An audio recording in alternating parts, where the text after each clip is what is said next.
Okay, I've been seeing content about the CVS bag and the plates being somewhat on top of the CVS bag all day. And it's been making me kind of question in the back of my mind, like, why? Why do I keep seeing this content? And I was trying to think of something else, trying to piece things together.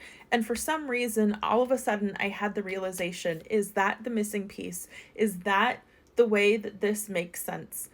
Oh my God. Okay, because let's go by the idea that we believe what I think is Patrick's version, which is what is coming out in the trial right now. What sense does it make that empty plates would be somewhat on top of a CVS bag? Because in what world does a woman who's trying to nefariously construct a window of opportunity for her husband to be gone, to basically engage in a rampage against her family while he's gone, what sense does it make that she would wait for her kids to finish eating? And correct me if I'm wrong, do we have a timeline for when the kids were eating? Did they eat and then Patrick leaves? Or were the kids eating when Patrick leaves? That's a big question that I have. Because what sense does it make? If the kids are still eating when Patrick leaves, what sense does it make that when he's gone, Lindsay would then wait for the kids to finish their food? And I don't know a world in which kids finish their food quickly. And from what I'm understanding, it was like broccoli and chicken nuggets. So I can't think of a world where two young children would eat their food quickly enough for Lindsay to have time to wait and then go resume her nefarious plan. What sense does that make? Okay, so now hear me out. Let's consider that what I think is a possibility for what happened is maybe true.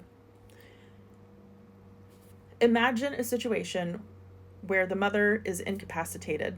Let's say she's already outside because of her body temperature needing to drop as low as it does. So she's already incapacitated outside.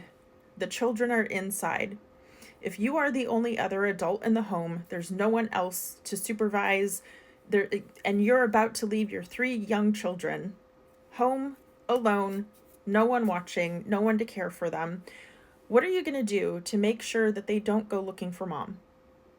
How are you going to otherwise occupy them so that they're like, Mom, where are you? What are you doing?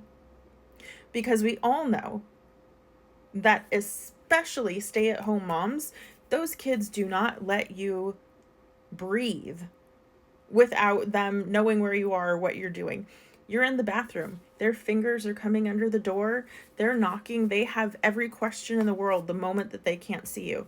So if you are the sole aware adult in the home and you're about to leave your 3 young children, what are you going to do to keep them in one place so they don't go searching for mom? Are you going to feed them? Are you going to give them food? So the question people have been asking is, what does the changed shoes mean?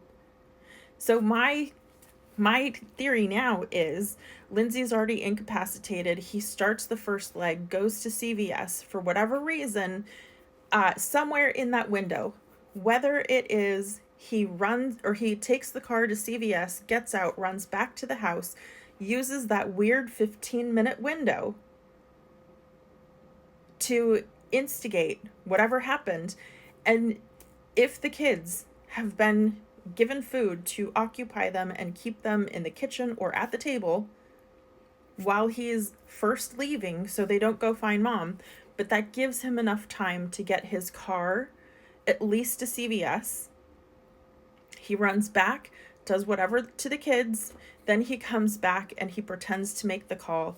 And that's how he knows something has already happened. Something has already started to happen to the kids because he was the one who went back and did it.